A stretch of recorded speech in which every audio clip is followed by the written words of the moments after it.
Welcome to the Contrarian Capitalist podcast. I'm delighted to be joined today by Chris Rutherglen, who is the writer at Gold Investor Research, an incredible Substack that I highly recommend you give a follow and a subscribe to.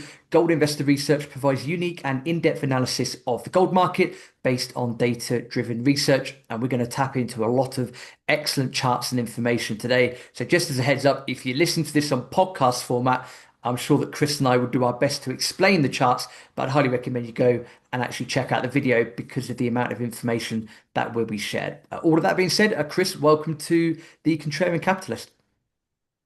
Yeah, thank you, Robert. Nice to be here.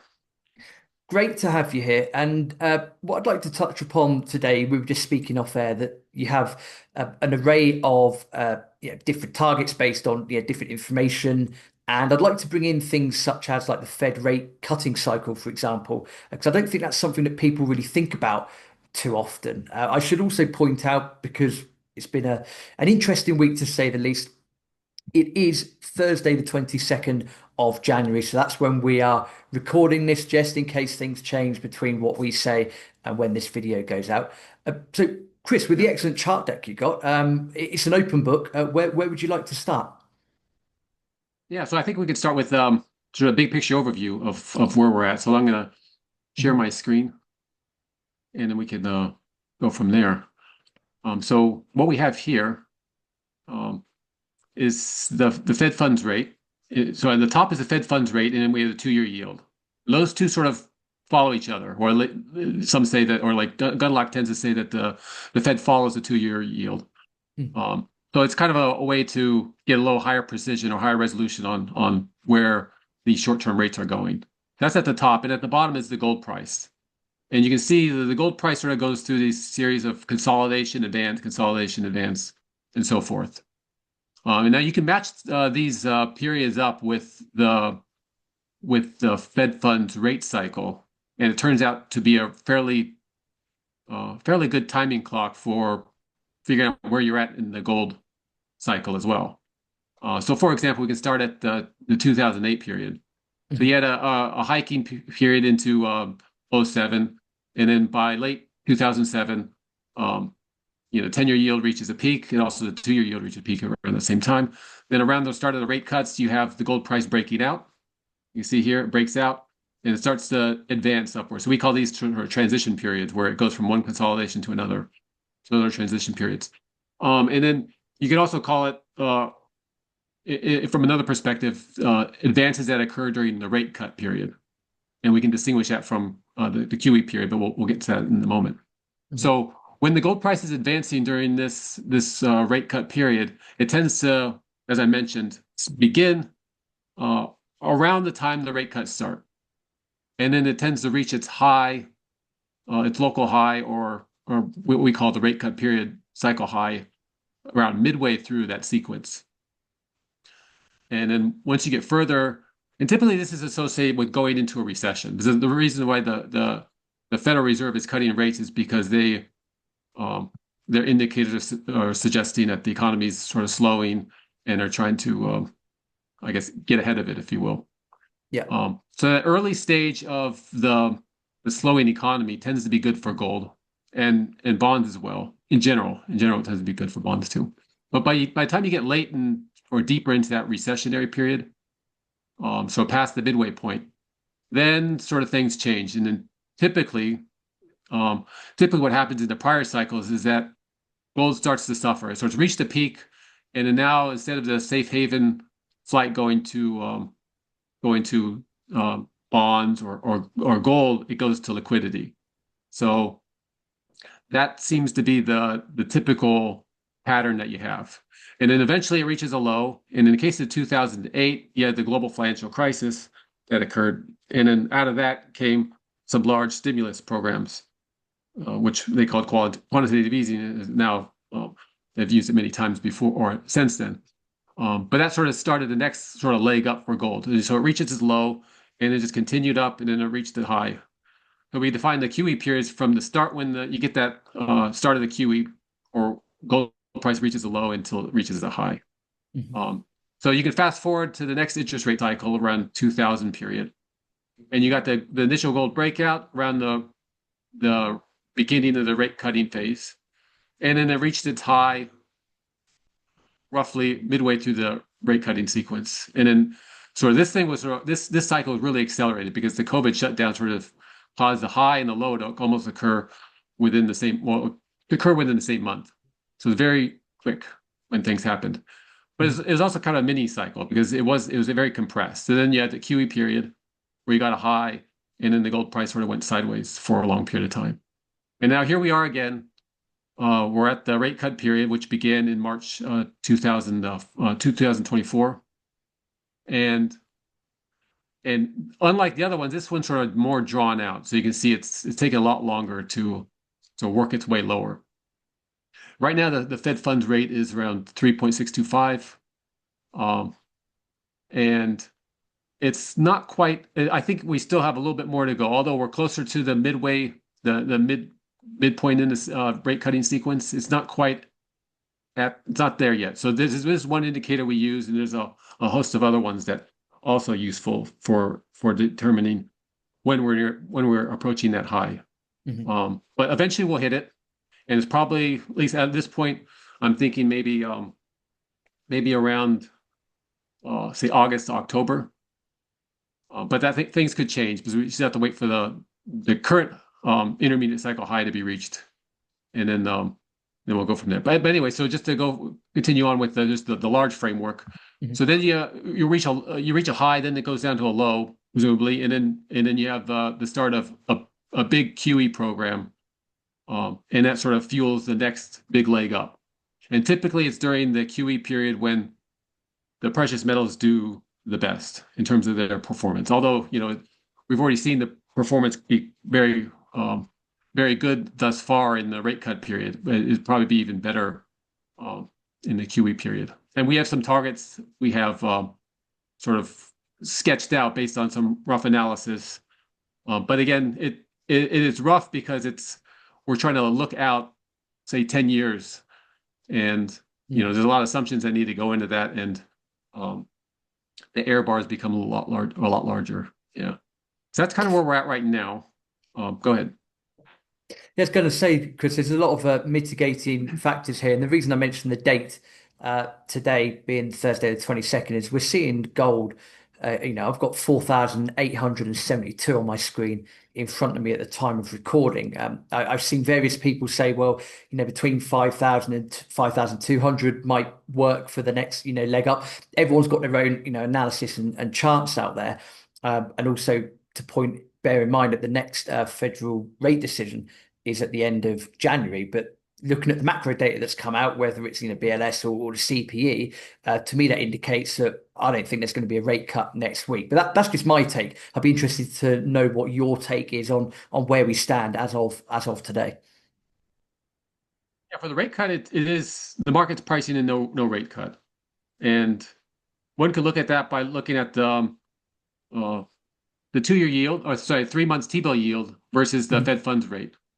And typically what happens is when the market starts to price it in, you can see the 3 months T-bill yield, which is the sort of pink line here, start to drift below what the Fed funds rate is as it prices it in.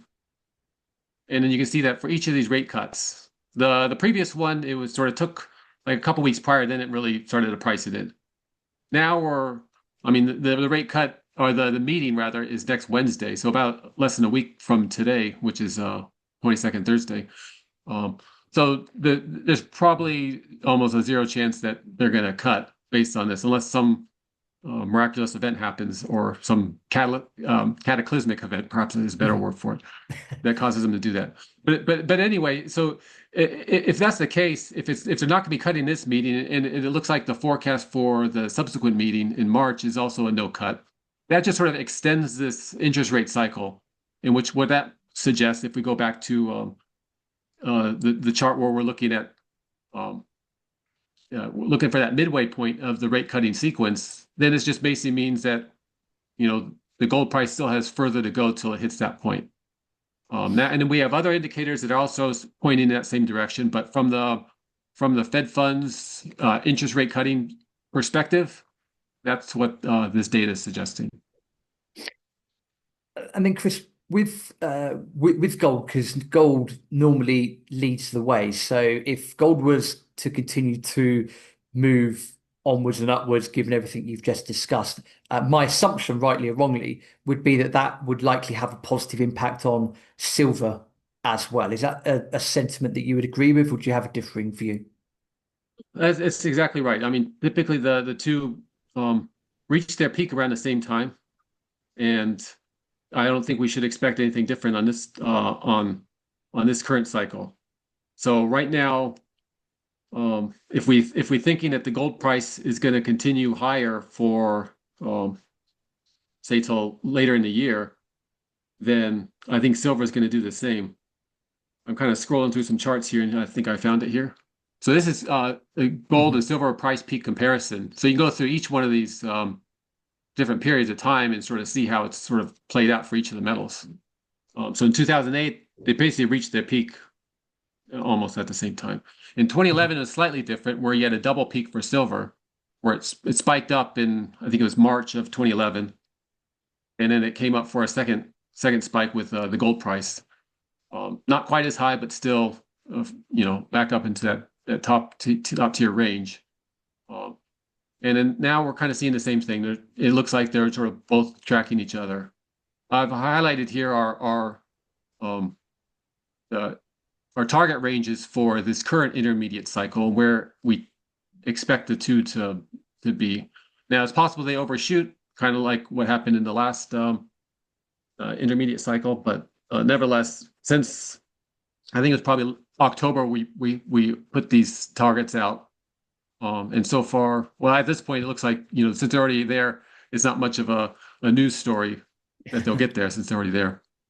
But yeah, so if we look ahead to the next intermediate cycle, then that could be some newsworthy um, comments on that, because I don't know how many people are looking that far ahead right now. Uh, Well, yeah, please do proceed with that. So I think so. From my okay. understanding, it's quite clear that what we're looking at the moment, from what you've shown us so far, is that there's likely no rate cut in January. There's also likely, at the moment, no rate cut in March. Obviously, things can happen between now and then. Who knows? Black swan events and so forth. So Yeah. then, as a result of January and March, we could expect, judging on the data, gold and silver to continue to, I'm not going to say trudge upwards because you say they can easily overshoot, but then it could be Yeah. another section of consolidation, maybe a bit of a dip, and then another leg up. That's my understanding, but please do go into that That's in as right. much detail as you Yeah. can. Yeah. Well, so yeah, so it tends to go in these cycles where you have an intermediate cycle high, and then it's sort of consolidation, and then a low. Um, so, for example, this is a chart. I was looking at the current intermediate. Well, I guess you can look at all the previous intermediate cycles. Mm. So you go and go up, reach a peak, and then it goes sideways for a period of time. And then somewhere during that consolidation phase, you get an ICL. So it's high, a low. And when we say intermediate cycle low, it's just sort of looking at it on a weekly chart and seeing where it sort of stand out low. And you got to stand out high and stand out low, and you kind of associate those. And then there's some other uh, ways to identify it, but just in general, that's kind of what it is. So this chart is it's throwing a lot of new information here. So these different color lines, you have blue and green. Those are what Mhm. I call recurring cycle levels.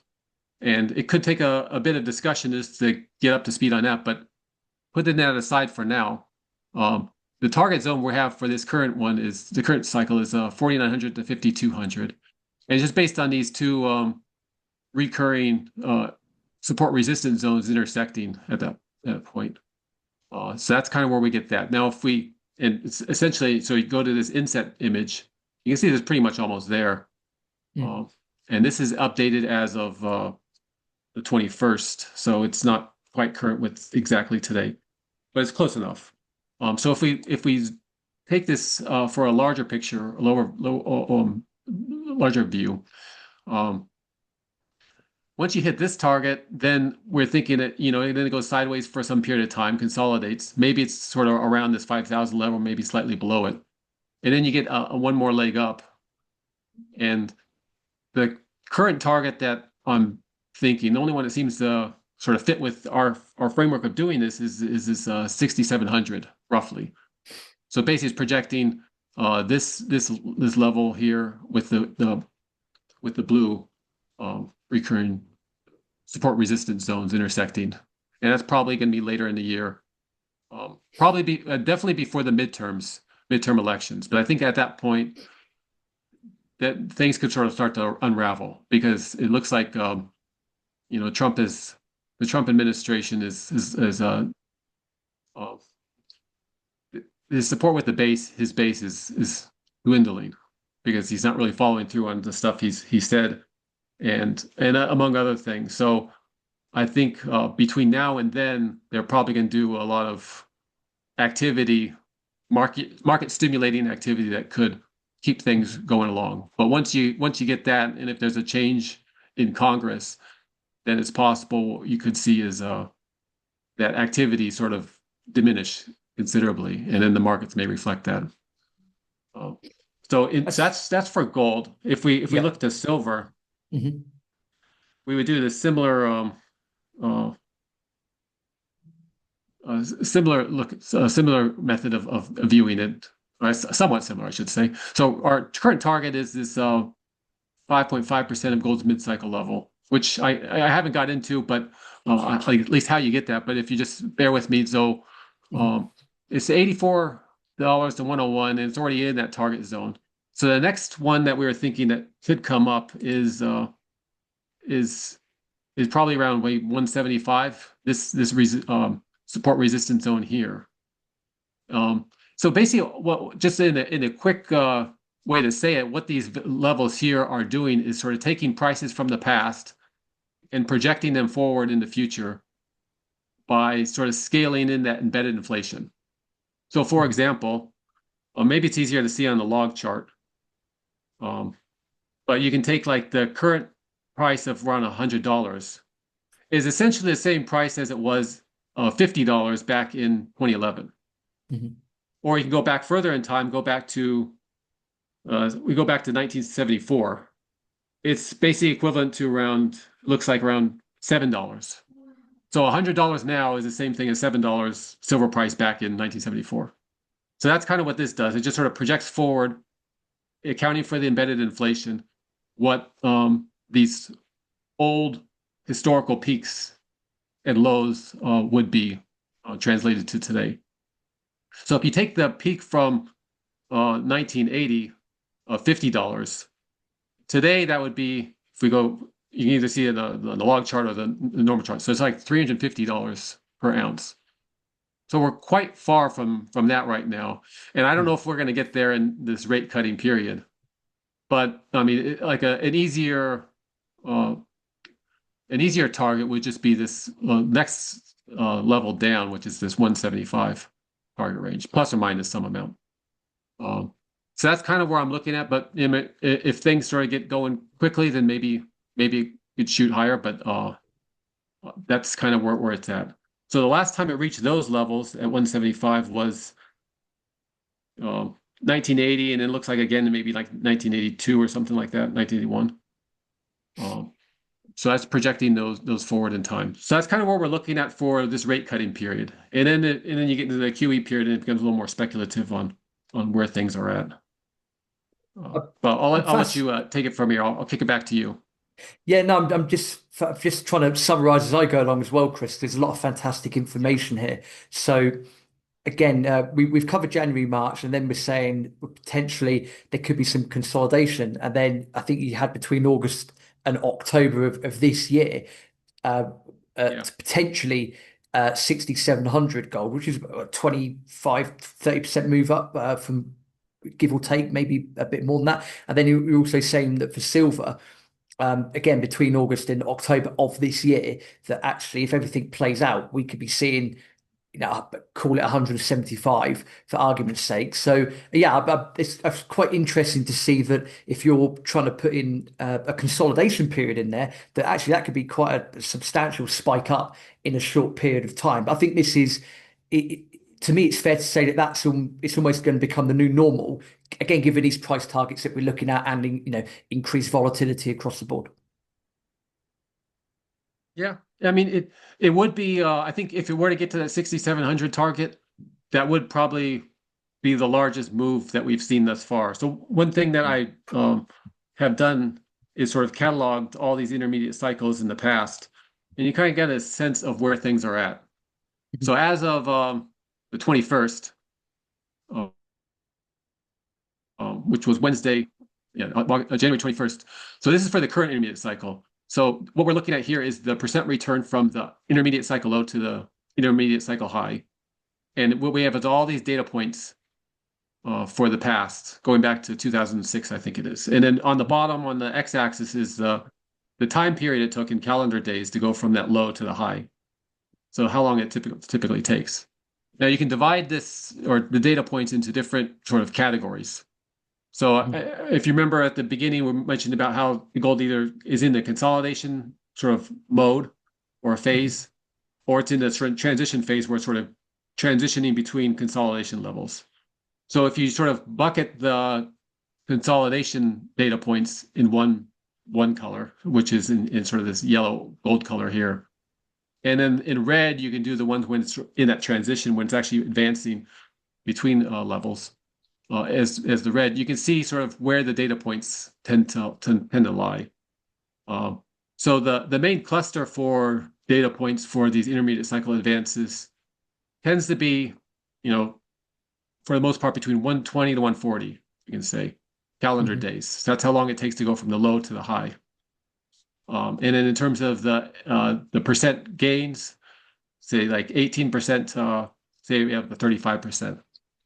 And you can see there's a few outliers here and there that are either above or below. I mean, in terms of they take longer or a little bit shorter. But in terms of the gains always tend to be in that range. So if we get up to, say, 35, 40%, you're getting pretty high in terms of those.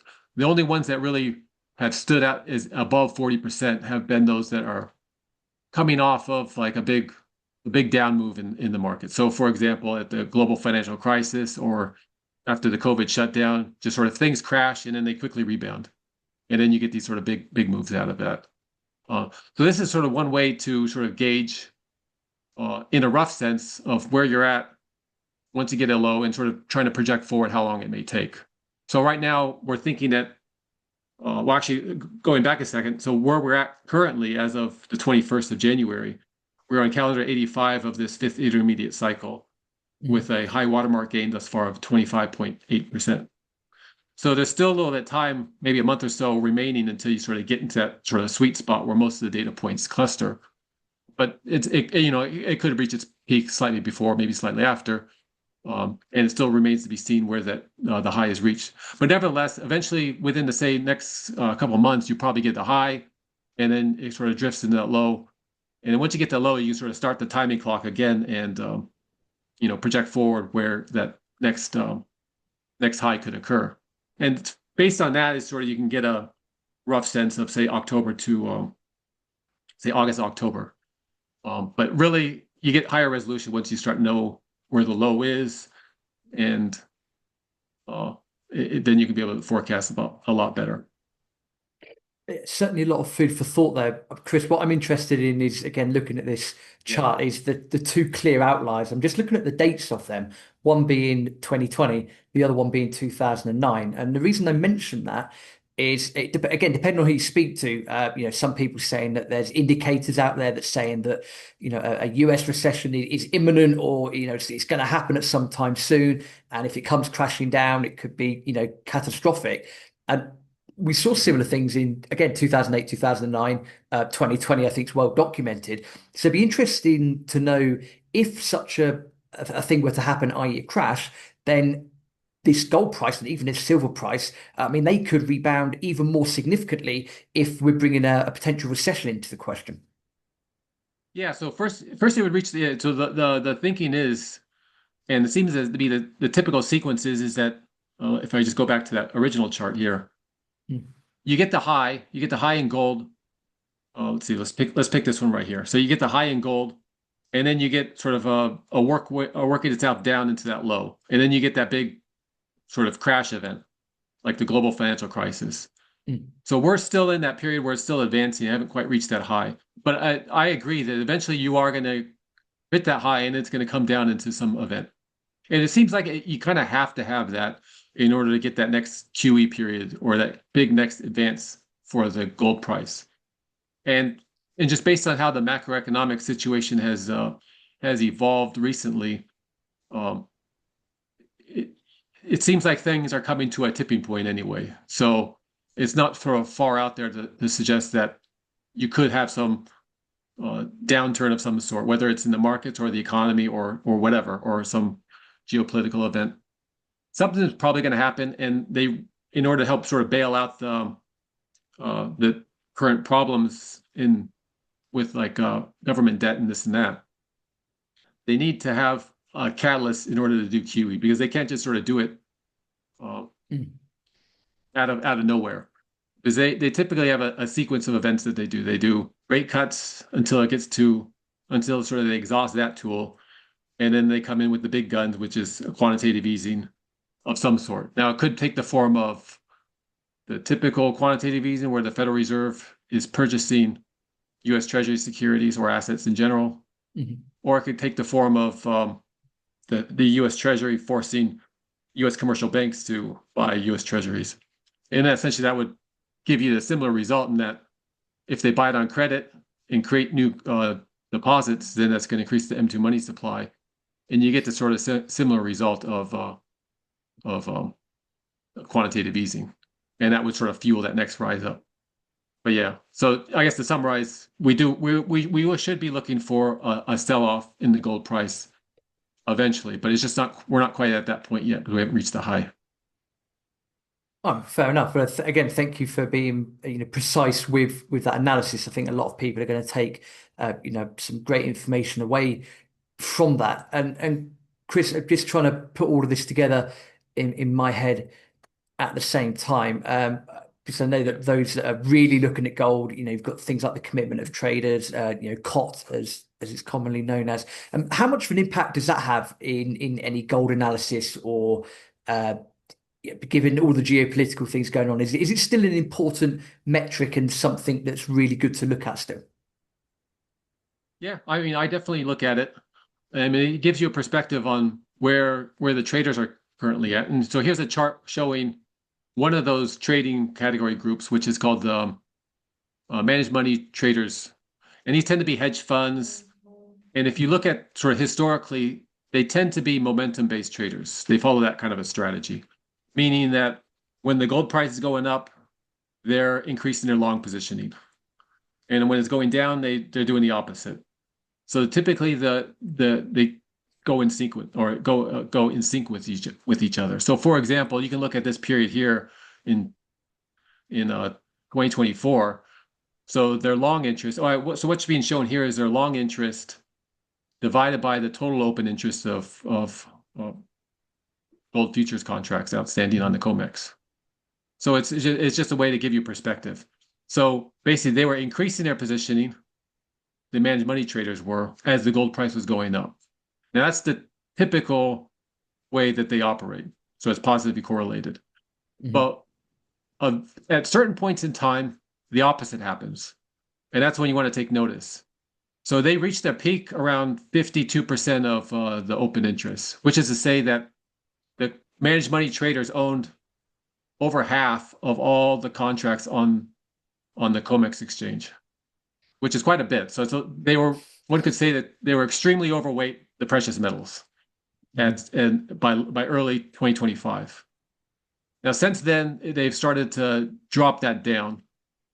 Um, the gold price has gone up, but their positioning has started to decline. Now, you can go back to the previous cycles, and you can see other instances where that has happened. So in 2007 to 2008, they reached their peak in October, and then by the time the gold price reached in March 2008, so October 2007, and by March 2008, there was a clear declining trend. So they were reducing their positioning into that high. You fast forward to the 2010 to 2011 period. Again, they went up to 55% of open interest, and then over the next say 1.5 to 2 years, it was in a declining trend until they were almost back down to one could say closer to normal positioning, a normal weighting in terms of their precious metal gold futures positioning Mhm. by the time the peak was reached. And we can see a very similar thing happening here, where, like for example, in 2011, you see there's a dip down for an intermediate cycle low below 35% of the total open interest. And then it came back up, and then one more low, and then there was the final high for the precious metals, and this is where they at, and then it sold off. So we've already seen the managed money traders futures positioning dip down below the 35% level, and then it came back up. Very similar to what we're seeing here in 2011. In which case, if one were to take this as almost an exact analog, then one could think that there's at least one more intermediate cycle. And based on this, and based on the other data points with the Fed funds rate and some other indicators that we've um, documented, um, that seems to be the case. So everything's sort of pointing towards at least one more intermediate cycle advance before this thing's over. And Yeah. so that's mainly the, I would say, the most useful thing that I typically get out of the commitment to traders report. Maybe there's some little odds and ends here and there, but in terms of the topic at hand, I think this is the most interesting data points.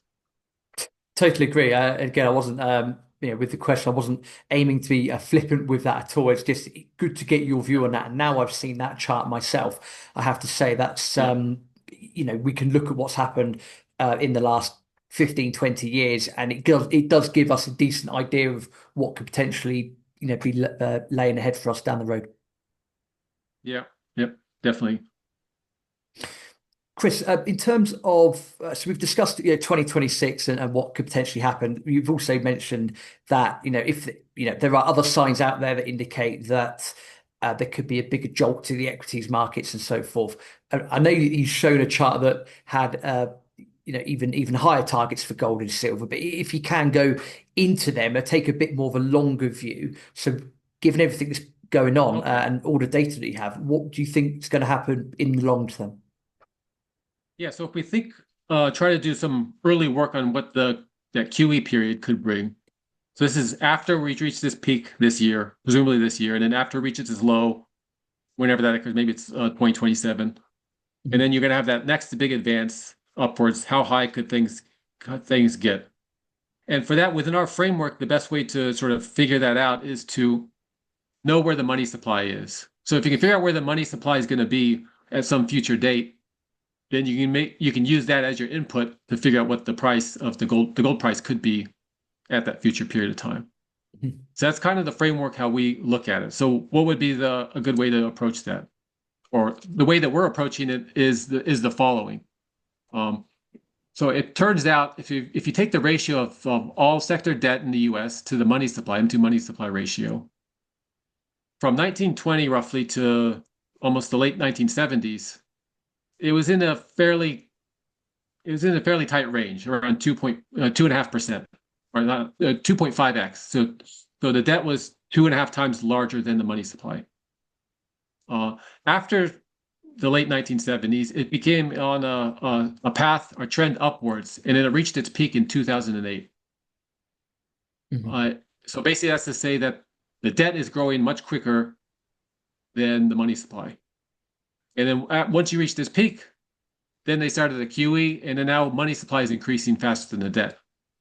And then you can see is on a declining trend. And there's a slight sort of hiccup here, but presumably it's going to continue down just because in order to solve the growing debt issues, that they're gonna utilize that tool more, which is increasing the money supply relative to debt.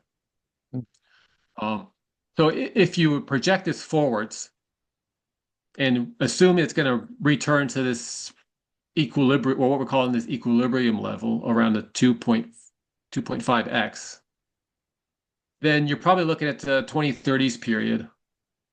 And if you make some simple assumptions, say that the debt continues to grow at 5% per year, what would the money supply need to be in order to get this ratio back down to that 2.5x level? And it turns out it need to be around, say, $60 trillion. Right now it's around 22. So it's a big jump if Mm. if this analysis is correct. So if you take it this far, then all right, so what would that money supply translate into? So there's a link one could do between the money supply and what we call the gold's mid-cycle level. Um, it's kind of a side discussion to get that, but if we just bridge the gap right now between those 2 points, it would translate to a mid-cycle level for gold of $4,000. Now, from there, you can take that piece of information and look back at history and see what that could suggest for gold. And again, I'm kind of skipping over a few things, so it may not be exactly a smooth line in terms of why I'm bringing up these charts. But here's here's the mid-cycle level, or sorry, this is the multiples of the mid-cycle level. So actually, you know what? Let me just do it formally. Let me just go back for one moment and Okay. just show you one thing, and we'll just pick up where we were at. So a good way to look at the gold price is to see it this way. So here's this mid-cycle level I've been talking about a lot. So you can see it tracks the trend of the gold price upwards. And what is this based on? This is based on the black line is based on scaling the gold price, making the assumption that the market value of gold is proportional to the market value US dollars. Mhm. Now, if you make this assumption here, then you can do all this basic simple math, and then you can come up with a way to project forward in time historical prices for gold from the past into the future. All right. So that's basically what it is. It's nothing more complicated than that. And it's basically looking at the growth in the gold supply and the growth in the money supply, and then you can get what the price of the gold is then to now. So when you do that, just going back to the chart we were just looking at, you can take these, like for example, the mid-cycle level, I think I defined it as one of the points around here. So Mhm. you just take that point, project it forwards in time, backwards in time, and then you can sort of get this black line here. And it's kind of tracks. So one could say that the gold price has two components. It has a trending component, which is, we're going to call this black line. And it has an overriding cyclical component that goes up and down, depending on how things are going.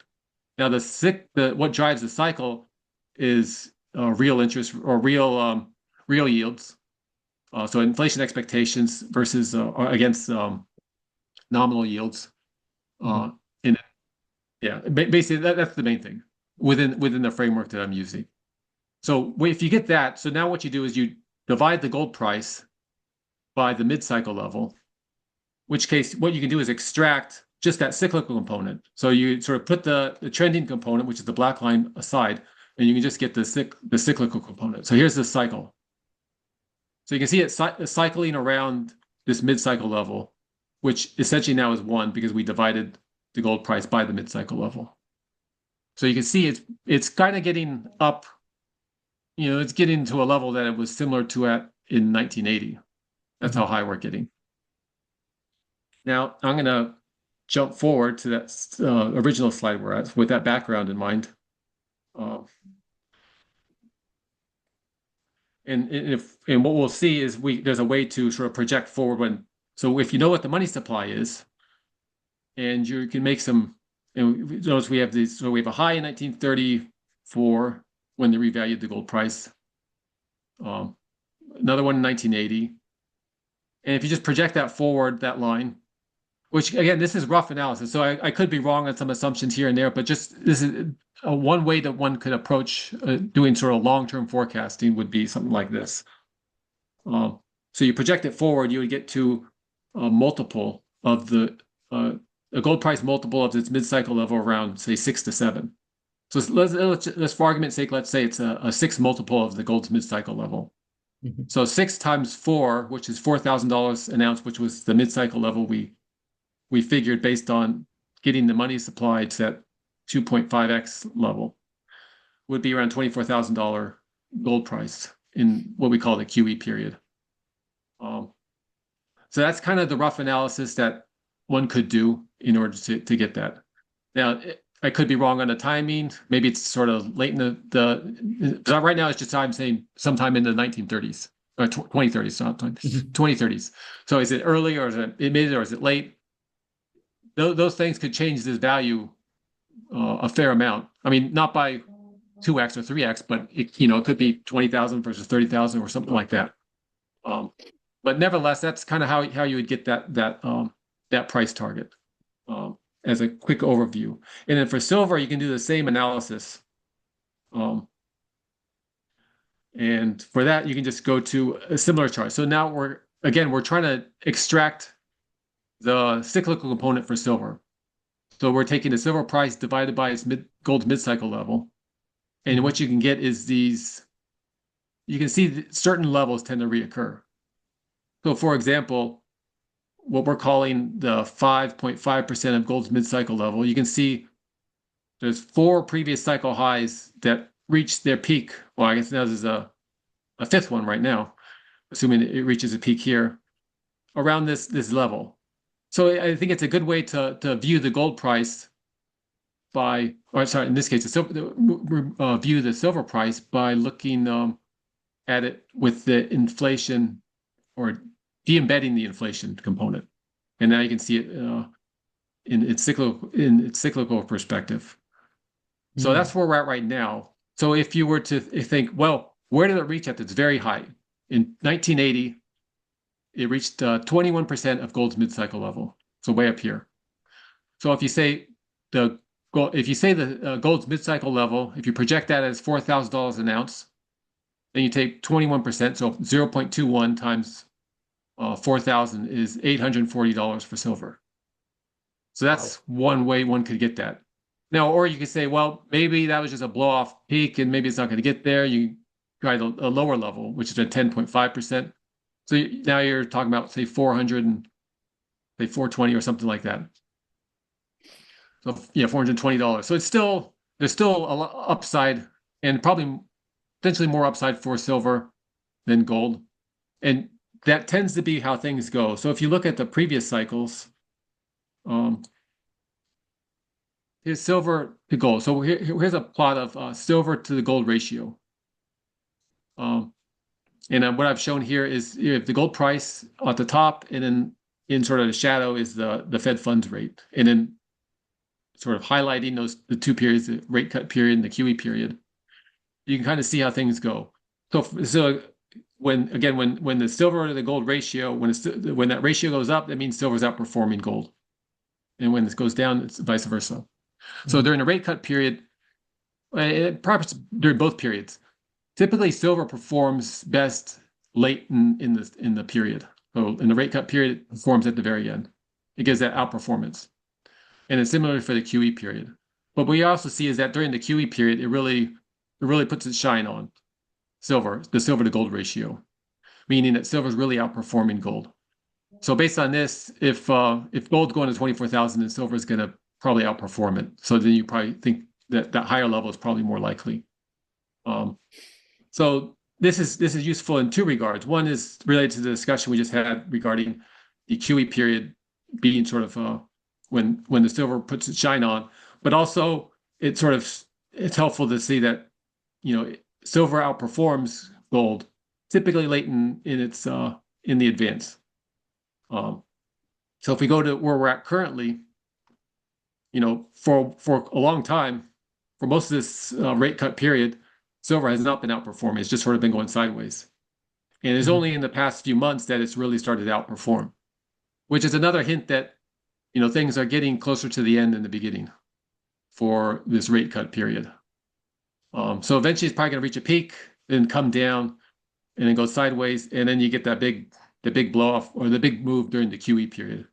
Now I've just showed it into the 29th, but I mean, I don't even know where this is going to begin, but eventually it's going to reach some period within the QE period where it's going to go sideways and then up. Um, so that's kind of the thinking on silver and how you get these higher levels, and also when they typically tend to occur. Uh, Chris, I have to say it's absolutely excellent. I just want to reiterate for anyone listening to the audio, please do go and watch the video because you've probably seen me stroking my chin looking at these charts as well are absolutely brilliant.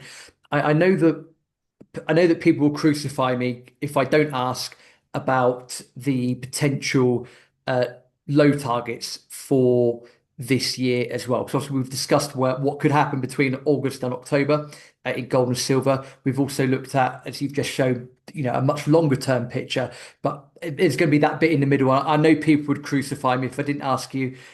What comes up must come down. So, do we have anything to look for potential downside with regards to gold and silver this year? So if the analysis is correct that we have one more intermediate cycle advance, then what we're going to expect is probably it reach a peak some point. Now, the peak that I'm looking at is 49 to 5,200, but it could Mhm. overshoot that.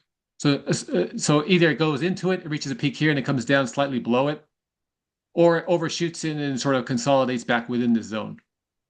Which one of those is going to happen? I don't know. Like, for example, if we go back to this high four, I was projecting the high to be here within the, Mhm. like just above $4,000 an ounce. Ended up overshooting that, came back down and just consolidated within that range, and then came back up. Well, so it's either one or the other. But typically during let me go to one of these other slides here. So typically during the advancing phase, your retraces tend to be shallow. So here's a look. So in 2005, you can see it goes up. And let me back up a moment. So this is looking at the gold Mhm. price normalizing into the 3-year moving average. So the 3-year moving average is always going up, but typically, if you're still advancing, then you only get sort of these shallow retraces. Um, Eventually, when you actually pass the peak and you're in a declining trend, then you start to get these deep retraces, like what you see with these past after the high was reached. So in some sense, one could say this is a lagging indicator that once the high is in, then you can say, okay, it's retraced a lot. I think that was probably it. So it's sort of confirmation after the fact whether the high Mm. is in. But assuming it's not in, then we're going to expect a shallow retrace. In which case, going back to this chart here, maybe this one's better. So yeah, so it's probably going to be typically say 30 to 40% would be considered a shallow retrace for intermediate cycle low. So by that I mean, so you take the low here. Oh, let's see. Let me go to this one right here. So here was the intermediate cycle low, and then say the high reached up here. You Yeah. you drop that down by 30 to 40% of that advance. So maybe it comes back down to the 46 Mhm. or whatever it happens to be, and then that's kind of where you would expect the retrace to potentially go. And it's usually going to be like some kind of a sideways consolidation as well, and then you get that next move upwards. Uh, and Ah, then and then that's yeah, then the high perfect. and then in terms of the once you reach that rate cut, or let's go to this one. So assuming that happens, then you get up to here. Mhm. Now then you have to sort of figure out then you're going to expect a much deeper retrace. And at this point, it's going to be hard for me to say exactly how deep that is. Typically in the past, if you look at the prior rate cut period, drop 35% declined. And that's not just a retrace, that's just a straight decline. So, it could be down to, if it does reach here, then maybe back down to 4,000 or yeah. Yeah. When the time comes, we'll figure that out. And one way to do it potentially is to look for these intersecting these important intersecting recurring support resistance zones. So, for example, an important one could be the darker green one here, Yeah. and it's going to eventually be sloping up, and it's going to get up into the $4,000 range. And that could sort of match up or pair up with one of these other levels. Like for example, um, the gold price broke out from this is again, so this is looking at the gold price normalized to its mid-cycle level. So I keep switching between either the more normalized a moving average or the mid-cycle level, but both tend to be useful in terms of figuring out where these things are. So it could like reach a high here, come back down, and then find support here, back to this 2.15x multiple of gold's mid-cycle level, and then from there sort of consolidate sideways for a period of time and go back up. Um, but that would be uh, the best guess at this early stage. But it's gonna be something like that. I appreciate the analysis, and I always say to people, go, please do go and read the disclaimer. This is just an educational discussion. Again, looking at potentially what could happen. So, just so I've got this clear in my head, Chris. So we are looking at potentially a bit more upside short term, to March 2026. It might overshoot the target zone that you have there. Then there could be, or likely to be, a retracement of some sort. And then another leg upwards to, again, that other target. I'm talking gold here for 6,700. And then between that Fed rate cycle and then that QE cycle, there could be a deeper retracement. And then if that were to happen, then the next leg up after that could, in effect, could be quite a significant leg up. Just so I've got that clear, that's the Yep, potential for that's the right. next 5 or 10 years. Yeah, yep. And it's basically that's what I'm saying there is, or what you're saying there, and what I've been saying is that's just the sequence of how things have gone in the past. Mhm. So it's not really making up anything new. It's just saying, recognizing this is how the cycle tends to go. And unless one wants to think that this time is different, then at least as a base case going into it, you can think that it's probably going to be something similar to that. And then it's just figuring out the timing and the levels where you're at, um, and when those things occur. Yes, and I don't know. You probably get a lot of questions asking about, well, should I buy this or should I buy that? And I always say the same, that if you are looking to purchase physical bullion and you're dollar cost averaging in, to me, that's probably quite sensible. But if you're trying to look to trade these markets, again, your mindset and what you're going to be looking at on a day-to-day basis is completely different. And we haven't even, mentioned the mining exposure that people could have as well. Chris, before we wrap up, are there any charts in this great chart deck that you haven't shown that you would like to bring to the viewers' attention before we sign off? Well, there's one you mentioned mining, and there's one chart that goes around, and I think it's definitely it's 100% wrong, but a lot of people use it because it's simple, and unfortunately, even the people who put themselves out as experts in the space Mhm. tend to use it. And that is sort of taking the gold price or taking a mining stock or a mining index and dividing by the gold price, and then making the claim that that's saying it's significantly undervalued. So Okay. I'm just going to use the example of Newmont Mining just to illustrate the point. So the incorrect way to do it is just to take that simple ratio. And I think the reason they do it is just because it's so simple. It's so easy to do on these charting things. And they'll say, well, it's been consolidating here in Newmont at this lower range. And his old range was way up here around, say, zero point 0.8, 0.08 to 0.122. So it could go up like, say, 4x or something. That's what Mhm. they'll make that claim. So the problem with doing that is that Newmont Mining from 2005 is not the same Newmont Mining from 2025, 2026. It's different companies that are producing different amounts of gold. So to address that, you can go to this chart here. This is a chart of Newmont Mining. And what I'm showing here at the top is its gold production per 1,000 shares. So in 2005, it was producing 25 ounces of gold per 1,000 shares. Mhm. Now, because of, one can say bad acquisitions or just a decay in their production, that's now down to almost five. So it's gone from 25 to five. Mhm. So essentially, when people look at this, what they're saying is that we should be pricing Newmont. If it's going to go back up to here, they're thinking that you should be paying the same amount of 25 ounces per unit versus five. It makes no sense that 5 ounces a unit's going to now be priced the same. So they just sort of overlook that sort of um, I guess that flaw in the analysis. They don't look at their assumption is only true if the production of Newmont is constant over time, but it's not constant over time as that chart showed. So the correct way to do it is to, and we'll go right here, is to just look at the market cap divided by the production times the gold price. So I just call it the instantaneous price to revenue ratio because it's kind of somewhat capturing that price to sales ratio, but it's looking at the gold price every month and is multiplying it by what their production for the entire year would be. So Mhm. assuming the entire year's production is priced at that sort of spot gold price at that point.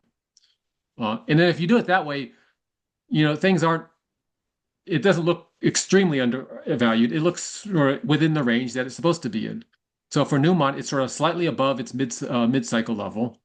And there could definitely is room to go higher. It could go higher. But you also have to think, are they going to continue this sort of trend where their production declining?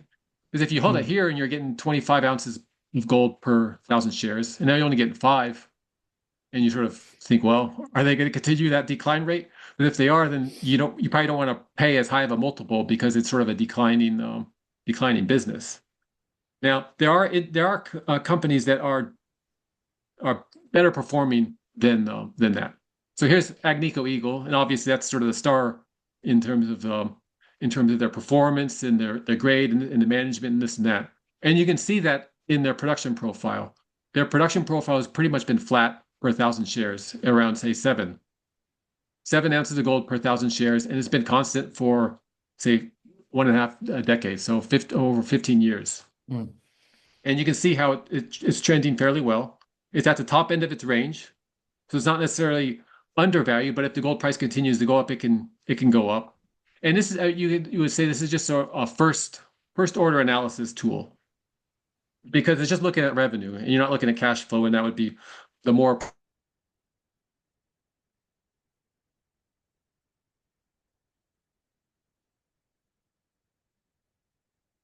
share price or an index and divide by the gold price. Because in that case, you're 100% going to get a wrong answer, and you may fool yourself in terms of thinking that this thing has a lot more upside to go, and I'm going to continue to hold, even though it may be sort of more fairly valued. So that's what I would say regarding mining stocks. And it just tends to recur over and over again. I've done a tweet before and sort of trying to correct it, but it always seems to come up. And I think it comes down to um, you got one group of people who are technical analysis and others who are more fundamentals. And Mhm. the technical guys tend to just look at price charts and they sort of fundamentals. And I think this is why they have a blind spot for this sort of nuance to doing this ratio. Well, Chris, I appreciate you diving into them. You mentioned a key word there, management, and I think that's a clear big difference as well as what you've shown between Newmont and Agnico. Chris, I always like to give every guest the opportunity to say how you can be found. So if people want to connect with you on across social medias, how do people find out more about you and connect with your work? Yeah, so most of the work I do is posted on Gold Investor Research on Substack. And you can see, so what I'll do is I'll have weekly updates and sometimes brief updates or special reports. So this a lot of stuff we were talking about and even more, but we didn't really get into most of it. But this sort of medium to long term outlook on the gold price and silver price. There was a article written, and it's sort of the pinned post right now called "Approaching the Rate Cut Period Cycle High for Gold and Its Outlook into the 2030s." Um, so that's you can get that, and then every week on Saturday morning, I finish up the analysis of where we're at and sort of looking at in the sort of the nearer term where things could go. Um, so that's what you would get if by joining. We also have a chat session where I can answer any questions that anyone has. And on the top of this bar, there's all sorts of charts. We have charts of sometimes not everything makes it into these weekly updates. So that what I end up doing, I try to put them into these other categories where one can look at it if they're really interested. But maybe for some reason it wasn't the highlight of the week, so it just didn't quite make it. And I don't hype anything, so I always call my updates weekly updates. So there's no like Mhm. gold screaming higher. There's no Yeah. rocket ships. You'll never see a rocket ship on the UA charts. So I just try to keep it basic to the facts because I think to be as rational investor as you can, you just want to look at the data, where you're at, and then make your buy sell decisions based on that. And so I see my um, what I'm trying to provide is sort of a supplemental analysis uh, to gold and silver or precious metals in general, investors or traders if they want this analysis, um, and to help them out. But from my perspective, they're the portfolio managers. I'm just the analyst providing some data and they can Mhm. take it or leave it. But what I try to do is I provide the reason why, the background on why I'm thinking this. And here's a lot of data, a lot of charts, because I don't go for narratives. My background is in science engineering, and narratives don't fly in that field. So you can't just say something and not have the proof to back it up and expect anyone to believe you. So with that mindset, that's kind of what I take into this analysis is I try to make the case as strong as I can for one position or the other, but I don't rely on narratives at all, which it seems like it's common currency in the finance, not just precious metal, but in the finance space in general. They'll just sort of tell you a story, maybe loop in a few facts here and there, and then call it a day. So I try not to do that. Well, I can safely say, Chris, from looking through and being a subscriber myself, you definitely do not do that. It's very well balanced. So I do highly recommend people go and check out Gold Investor Research on Substack. I will link to that in the post that comes with this podcast and video as well. Chris, again, I just want to say a massive thank you. I appreciate that we've only scratched the surface, but I do think that the price points that you've outlaid and the rationale and what people should look for, well, certainly within 2026 and beyond, I think will be a massive help to a lot of people. And also, I've had many people reach out to me to say to get you on the show because of your excellent work. So it's been a pleasure to speak to you. I look forward to catching up again later on in the year. Yeah, and well, one thing I should add, I didn't really talk about it, but next week is options expiration, and Mhm. there's it's potentially there could be um it could be pressure on the price around that point, uh, based on where it's at. But yeah, I don't want to start a whole new discussion, but I wanted to throw that in because I forgot to mention it previously. But yeah, thank you, Robert, for having me on. Chris, been a pleasure. I'll make sure I make a note of options expiry in the commodity wrap as well for people. Again, I'll put a link to Gold Investor Research and yeah, look forward to catching up later on in the year. Yep, thank you very much. Thank you for having me on.